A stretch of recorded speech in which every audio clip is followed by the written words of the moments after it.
지난주에는 이제 여로보암을 책망하시고 기회를 주시기 위해서 북쪽에는 여로보암에게 이야기할 그런 하나님의 사람이 없었기에 하나님께서는 남쪽에 있는 하나님의 사람을 친히 불러서 북쪽에까지 와서 여로보암에게 예언한 그런 내용을 들었습니다.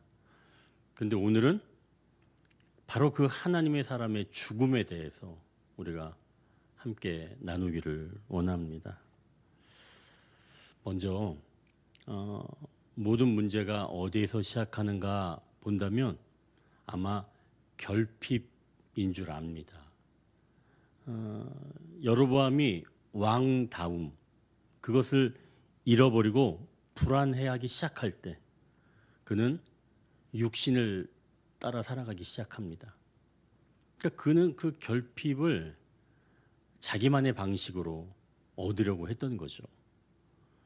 그래서 백성들이 절기가 되면 남쪽 유다에 내려가는, 즉 예루살렘 성에 내려가는 그런 전례가 있었기 때문에 백성들이 만약 북쪽에 있는 백성들이 남쪽으로 내려가서 남쪽의 왕이었던 그 르호보암 왕을 따르고 자기를 죽일까 봐 그게 염려되어서 이 북쪽 여로보암 왕은 이제 이 백성들이 멀리 남쪽까지 내려갈 필요는 없어요.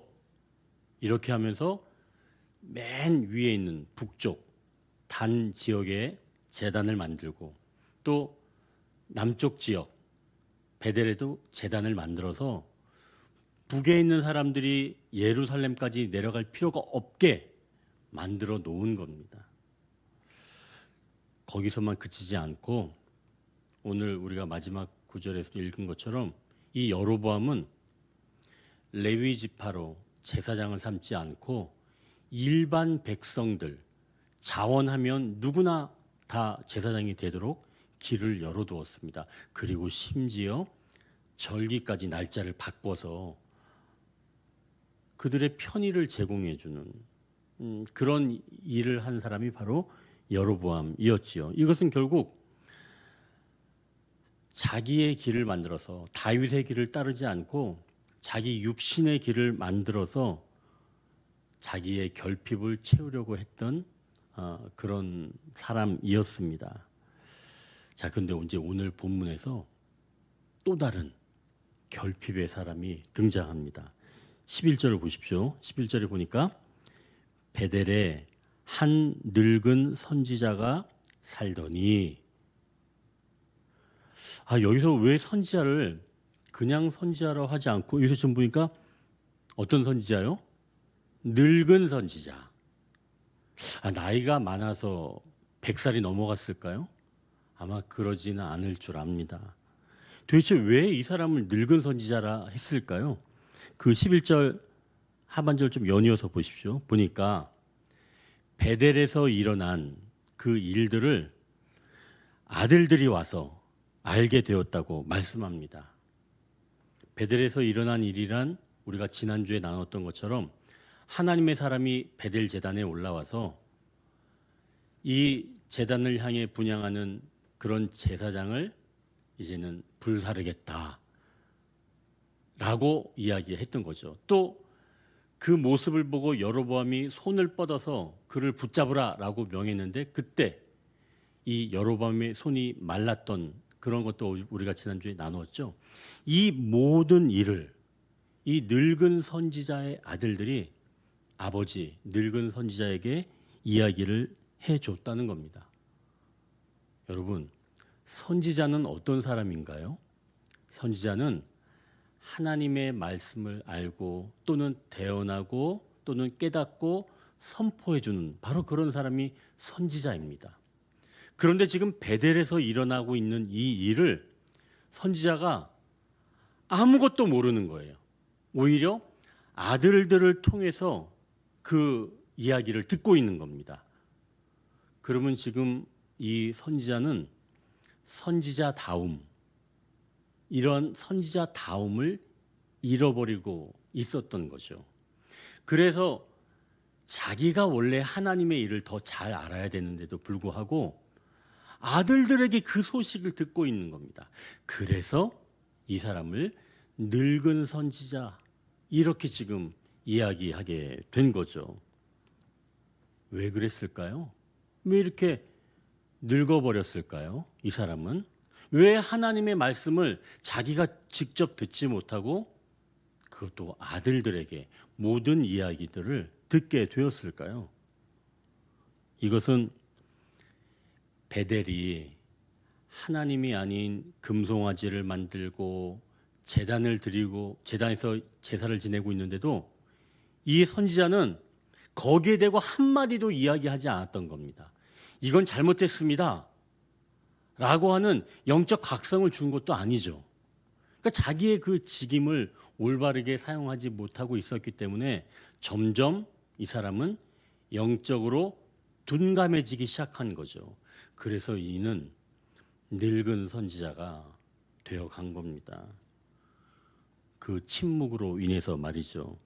결국 나이가 들어가면서 점점 베델의 이런 죄악이 익숙해진 나머지 영적 그런 감각은 사라지고 매너리즘에 빠지게 된 겁니다. 그러니 이 죄의 냄새를 이제는 너무 익숙해지니까 분별을 못하는 거예요. 결국 악취를 느끼지 못하는 코가 되어버린 것과 똑같이 된 겁니다. 그런데 여러분, 이 늙은 선지자가 아들들의 말을 듣고 한 행동을 보십시오. 이것도 참 희한해요. 13, 14절을 한번 보십시오. 보니까 나귀를 타고 하나님의 사람을 지금 뒤따라간 겁니다. 아니, 늙은 선지자가 왜 뒤따라갔을까요? 이 하나님의 사람을. 자기 일도 아니잖아요. 근데 지금 하나님의 사람을 나귀를 타고 뒤쫓아간 겁니다. 당연히 자기가 좀 늙었고 했으니까 따라잡기 위해서는 나귀가 필요했을 줄 압니다. 자, 그렇다면 늙은 선지자는 왜 하나님의 사람을 따라갔을까요? 회개하기 위해서? 아닙니다. 아마도 그는 자극이 필요했을 줄 압니다. 자극. 오랫동안 하나님의 음성을 듣지 못했죠. 그러니 이 메마른 영혼에 유다에서 온 그 하나님의 사람을 통해서 하나님의 사람이 나타낸 그런 하나님의 일들을 일종의 영적 구경거리로 여긴 건 아닐까요? 그래서 그걸 조금이라도 맛보기 위해서 쫓아간 것 아닌가 말입니다. 아마도 예전에 자기가 경험했던 것, 또 들었던 것을 이제라도 조금 맛보고 싶은 그런 향수가 아닌가 말입니다. 자, 이제 늙은 선지자가 나귀를 타고 하나님의 사람이 쉬고 있는 곳에 도착을 했어요. 그리고 이 늙은 선지자가 하나님의 사람에게 자기 집으로 가서 유하자라고 이야기를 합니다. 근데 이게 어떤 이야기인지 하나님의 사람은 자기가 하나님께 어떤 명령을 받았는지 말하는데요. 이 늙은 선지자의 청을 분명히 거절합니다. 하나님의 사람은. 그런데 여기서 늙은 선지자가 물러나지 않고 18절처럼 이렇게 이야기합니다. 우리가 18절 한번 같이 한번 읽겠습니다. 그가 그 사람에게 이르되 나도 그대와 같은 선지자라. 천사가 여호와의 말씀으로 내게 이르기를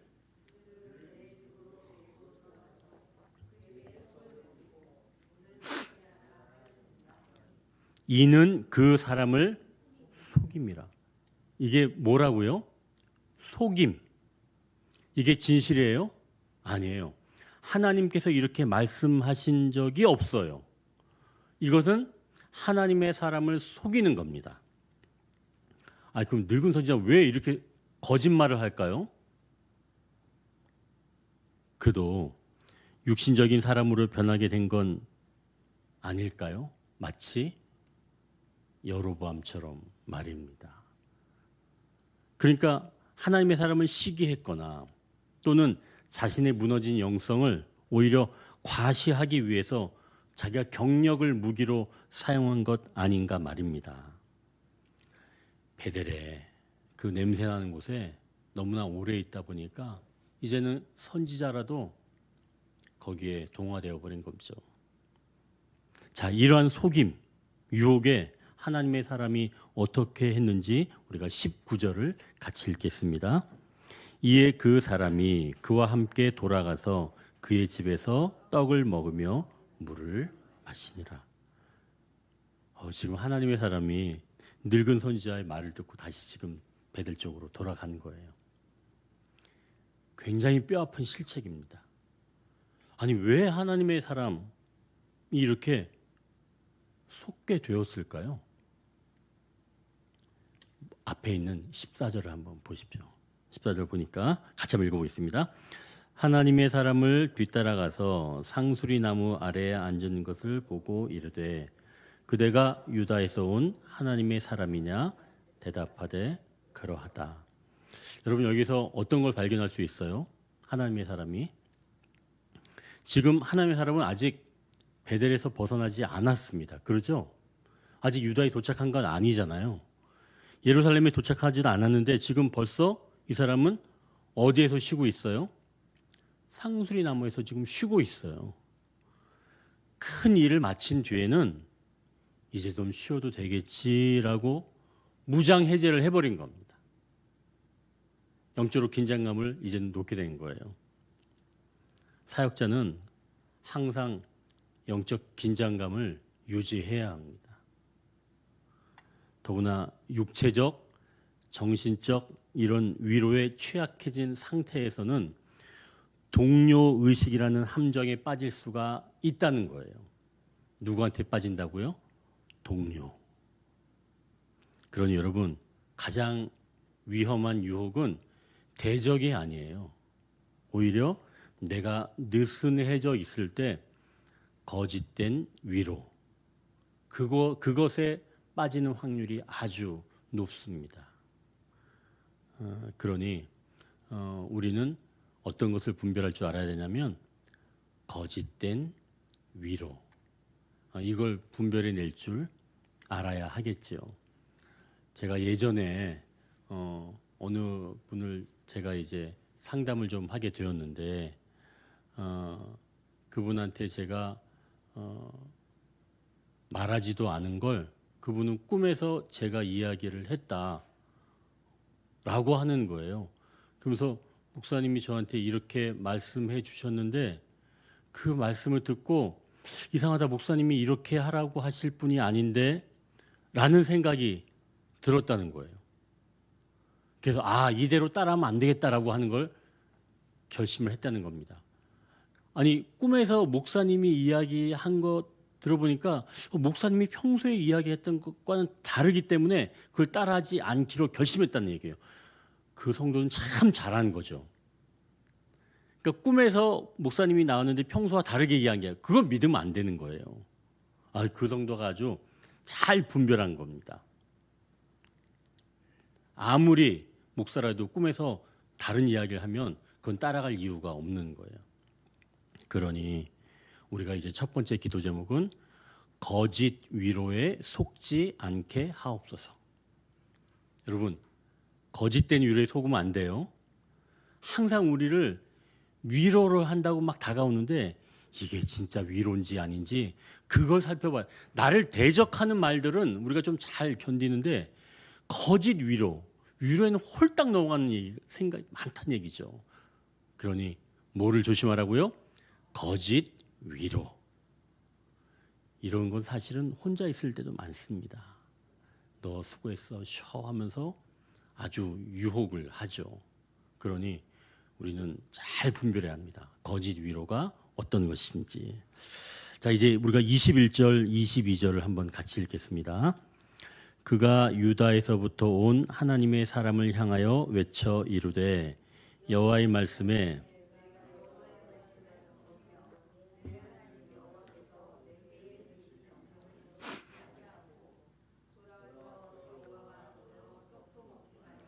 물도 마시지 말라 하신 곳에서 떡을 먹고 물을 마셨으니 내 시체가 내 조상들의 묘실에 들어가지 못하리라 하셨느니라 하니라.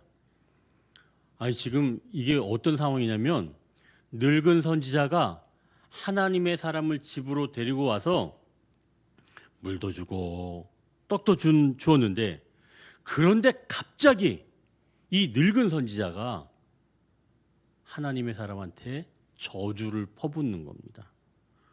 근데 지금 이렇게 말한 건 20절에 보니까 사실 하나님이 이렇게 말씀하라고 늙은 선지자에게 주신 말씀이에요. 여러분, 이거 기가 막히지 않아요? 늙은 선지자가 이제 하나님 말씀을 받았어요. 그런데 하나님의 사람을 책망하는 것, 아니 책망하는 것을 넘어서 형벌을 내리신다는 말씀이에요. 하나님의 말씀을 순종하지 않은 이 하나님의 사람을 지금 형벌을 가하시겠다, 이렇게 지금 말씀을 하는 겁니다. 여러분, 이 형벌 적절한 것 같아요? 가혹한 것 같아요?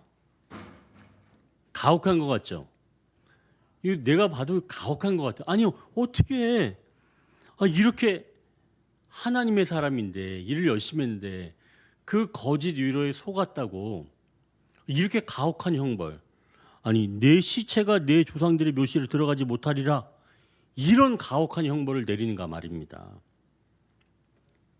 이거 왜 이랬을까요? 우리가 이걸 이해해야 돼요.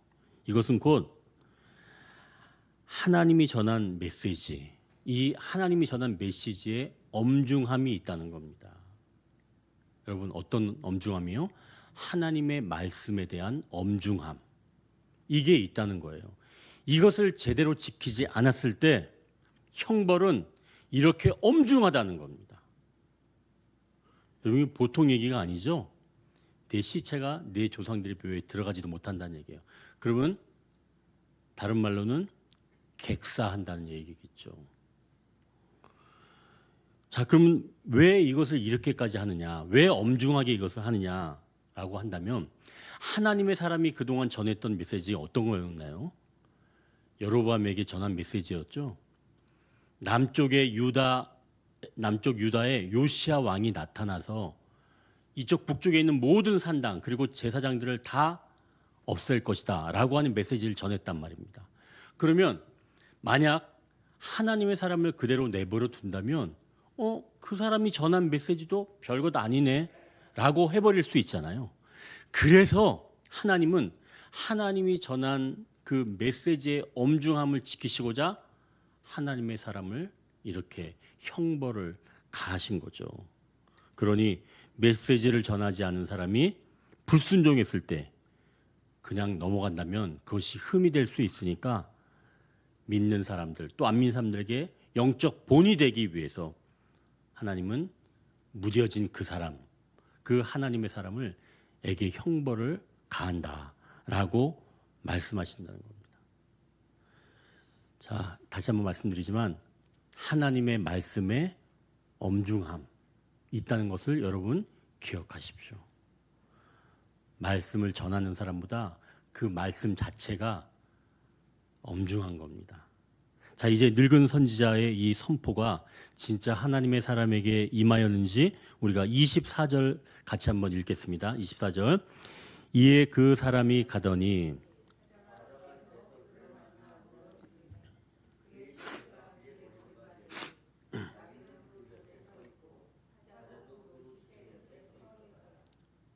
아멘. 사실 아멘 하기 두렵죠? 여러분, 여기서 참 굉장히 희한한 장면이 나옵니다. 하나님의 사람이 나귀를 타고 돌아가는 길인데 그때 누가 나왔다는 얘기예요? 사자가 길에서 나왔다는 얘기예요. 그래서 그를 물어서 죽였습니다. 사자가 나와서 하나님의 사람을 물어 죽인 거예요. 자, 근데 여러분 보십시오. 그 상황에서 나귀는 뭐 하고 있나요? 나귀는 그 곁에 서 있습니다. 사자는 뭐 하고 있어요? 사자도 그 곁에 서 있어요. 여러분, 여기서 이런 일이 벌어지면 나귀는 원래 어떻게 해야 돼요? 도망가야죠. 사자가 나와서 막 사람을 지금 찢고 있는데 나귀가 가만히 있어요? 아니죠. 지금 나귀의 본능으로 보자면 나귀는 도망가야 돼요. 자, 그러면 사자의 본능은 어떨까요? 사자의 본능. 찢으면 먹어야 되겠죠. 뜯어버리지 않겠어요? 사자의 본능은 뜯어버리는 겁니다. 먹어버리는 거예요. 그런데 지금 여기서는 그러한 본능대로 행동하지 않고 어떻게 하고 있어요? 둘 다, 이 짐승들이 다 서 있습니다. 거기에 가만히. 이게 기가 막힌 거예요. 이게 지금 아까 하나님의 사람이 거짓 위로에 넘어간 것을 우리가 알았잖아요. 거짓 위로에 넘어가지 않으려면 본능대로 행동하지 않아야 된다는 거예요. 아까 하나님의 사람은 본능대로 쉬고자 했죠. 그래서 쉰 거예요. 피곤하니까 본능대로 행동한 겁니다. 그런데 지금 이 짐승들을 통해서 하나님께서 보여주신 것은 본능대로 행동하지 말라는 거예요. 이들이 본능대로 행동했으면 먹거나 도망갔어야 되는데 본능대로 행동하지 않는 겁니다. 그 대신 여기에서 서서 있었다는 거예요. 그러니 우리가 이것을 통해서는 하나님의 사람은 영적 긴장감을 가지고 내 본능대로 행동하지 않아야 하는데 하나님의 사람은 그냥 내 본능대로 영적 감각이 무너져서 본능대로 그것을 행동했다는 것이죠. 그러니 우리가 직임을 받고 일할 때는 영적 긴장감을 가지고 일하면서 본능대로 살아가는 것이 아니라 여기 짐승들처럼 일이 끝났어도 서서 우리 그 언덕의 교회 7개년 계획이 있는데요. 맨 마지막이 서서입니다. 서서. 항상 하나님의 일을 하고 돌아와서는 서 있는 거예요. 대기 상태. 항상 준비된 상태. 그게 중요합니다. 짐승들을 통해서 이걸 보여주시는 거예요. 본능대로 행동하지 않고 딱 서 있는 겁니다. 여러분, 영적 긴장감을 가지려면 본능대로 행동하지 않고 서 있는 게 중요해요. 항상 서 있어야 합니다. 누워 있으면 안 돼요, 여러분. 왜 누워 있어요? 큰일입니다. 서서. 항상 하나님이 다시 일을 주실 일이 있기 때문에 우리는 서서 준비하는 자세로 있어야 된다는 얘기예요. 그래서 우리의 두 번째 기도 제목은 말씀의 엄중함을 기억하게 하옵소서입니다. 우리가 말씀의 엄중함을 기억하면 우리는 항상 긴장하게 돼 있어요. 그렇다고 뭐 굳어 있으라는 얘기가 아니에요. 하나님의 말씀대로 당당하게 서서 기다리고 있는 자세. 그것은 곧 말씀의 엄중함을 기억할 때 우리가 그러한 자세로 서 있다는 말씀이죠. 그러니 두 번째 기도 제목, 말씀의 엄중함을 기억하게 하옵소서. 자, 이제 33절, 34절을 우리가 한번 같이 읽겠습니다. 여로보암이 이 일 후에도 그의 악한 길에서 떠나 돌이키지 아니하고 다시 일반 백성을 산당의 제사장으로 삼되 누구든지 자원하면 그 사람을 산당의 제사장으로 삼았으므로 이 일이 여로보암 집의 죄가 되어 그 집이 땅 위에서 끊어져 멸망하게 되니라. 아멘. 여로보암이 하나님의 사람이 죽었다는 이야기를 들었을까요? 못 들었을까요? 들었어요. 그러니까 여기서 지금 이 일 후에도 라고 하는 표현을 썼겠죠. 여로보암은 그 이야기를 들었습니다. 그리고 그가 왜 죽었는지도 알았을 줄 압니다. 다 들었다는 얘기예요. 왕은 정보가 좋잖아요. 그런데도 지금 여로보암은 자기의 길에서 떠났다는 거예요? 안 떠났다는 거예요? 안 떠났어요. 육신의 길을 걸어갔다는 겁니다. 그리고 33절을 보니까 거기에서 동그라미 칠, 밑줄 칠 말씀이 있어요. 다시 일반 백성을 산당 제사장으로 삼았다고 말씀합니다. 그걸 봤음에도 불구하고 다시 똑같이 일반 백성을 제사장으로 삼아서 그 죄로 인해서 결국은 자기의 집이 멸망하게 되었다는 말씀이에요. 말씀의 엄중함을 깨닫지 못한 것이죠. 그러면 하나님의 사람을 하나님께서 죽이신 것은 여로보암에게 보여주시기 위함이에요. 말씀의 엄중함은 누가 알아야 돼요? 여로보암이 알아야 되는 거예요. 그런데 지금 이 말씀의 엄중함을 여로보암은 받고 들었음에도 불구하고 무시해버린 겁니다. 하나님은 분명히 기회를 주신 거예요. 하나님은 이 여로보암은 제가 육신이라고 얘기했죠. 육신에게도 기회를 주십니다. 그러나 육신은 듣지 않는 거예요. 보고도 못 본 채 해버리고 자기의 길을 가는 겁니다. 결국 육신은 죽을 수밖에 없는 거예요. 그러니 우리는 영의 어떠함에 따라 살아가야 한다는 것이죠. 이렇게 하나님의 사람의 예언은 이루어졌지만 육신이었던 여로보암은 돌아오지 않게 되었습니다. 이제 우리에게는 진정한 하나님의 사람이 필요한 줄 압니다. 그분은 곧 우리 예수님이시죠. 우리 예수님이 진정한 하나님의 사람이십니다. 그분은 말씀을 온전히 순종하셨어요. 상수리 나무 아래서 쉬지 않으시고 끝까지 묵묵하게 십자가의 길까지 걸어가셨습니다. 그래서 다 하나님의 말씀을 이루셨지요. 주님은 육신의 길을 걸어가신 게 아니라 십자가의 길을 온전히 걸어가셔서 우리에게 생명의 길을 내어주신 줄 믿습니다. 하나님의 사람의 죽음을 통해서 육신은 하나님께 돌아오기를 거부한다는 사실을 확인하게 되었다면 우리 주님의 죽으심은 우리에게 새로운 살 길을 열어주게 된 것이죠. 죽음 앞에서도 순종하신 예수님을 본받아 결국 육신의 고집을 꺾고 영원한 다윗의 길, 생명의 길을 담대히 걷게 하옵소서. 이제 세 번째 기도 제목은 내 길을 멈추고, 즉 육신의 길이겠죠. 내 길을 멈추고 주님의 길로 돌이키게 하옵소서. 이제 우리가 이 세 가지 기도 제목, 첫 번째 거짓 위로를 알게 하옵소서, 두 번째는 말씀의 엄중함을 기억하게 하옵소서, 세 번째는 내 길을 멈추고 주님의 길로 돌이키게 하옵소서. 우리가 이 기도 제목을 가지고 우리가 함께 기도하기를 원합니다.